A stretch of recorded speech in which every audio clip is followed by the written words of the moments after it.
ఆమోసు గ్రంథము 6వ అధ్యాయము. సియోనులో నిర్విచారముగా నున్న వారికి శ్రమ, షోమ్రోను పర్వతముల మీద నిశ్చింతగా నివసించు వారికి శ్రమ.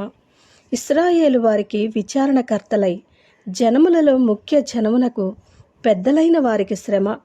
కల్నేలకు పోయి విచారించుడి, అక్కడి నుండి హమాతు మహాపురమునకు పోవుడి, ఫిలిస్తీయుల పట్టణమైన గాతునకు పోవుడి. అవి ఈ రాజ్యముల కంటే గొప్పవి గదా, వాటి సరిహద్దులు నీ సరిహద్దుల కంటే విశాలమైనవి గదా. ఉపద్రవ దినము బహు దూరమున నున్నదనుకుని అన్యాయపు తీర్పు తీర్చుటకై మీ మధ్య మీరు పీఠములు స్థాపింతురు. దంతపు మంచముల మీద పరుండుచు, పాన్పుల మీద తమ్మును చాచుకునుచు, మందలో శ్రేష్టమైన గొర్రె పిల్లలను, సాలలోని క్రొవ్విన దూడలను వధించి భోజనము చేయుదురు. స్వర మండలముతో కలిసి పిచ్చిపాటలు పాడుచు, దావీదు వలనే వాయించు వాద్యములను కల్పించుకుందరు. పాత్రలలో ద్రాక్షారసము పోసి పానము చేయుచు, పరిమళ తైలము పూసుకునుచుందరు. కానీ ఏసేపు సంతతి వారికి కలిగిన ఉపద్రవమును గురించి చింతపడరు. కాబట్టి చెరలోనికి ముందుగా పోవు వారితో కూడా వీరు చెరలోనికి పోవుదురు. అప్పుడు సుఖాశక్తులు చేయు ఉత్సవధ్వని గతించును.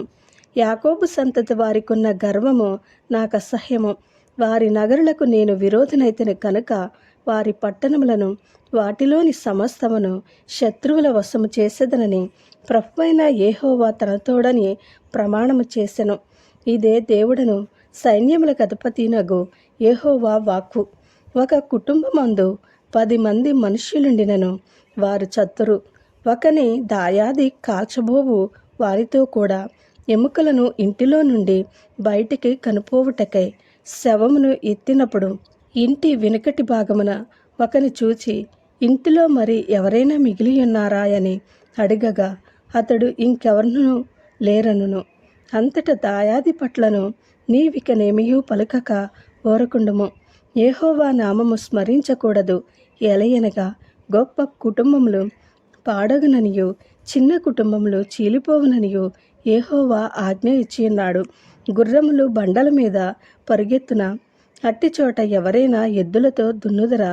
అయినను మా శక్తి చేతనే బలము తెచ్చుకుందామని చెప్పుకును. మీరు వ్యర్థమైన దానిని బట్టి సంతోషించు. మీరు న్యాయమును ఘోరమైన అన్యాయముగాను, నీతి ఫలమును ఘోర దుర్మార్గముగాను మార్చితిరి.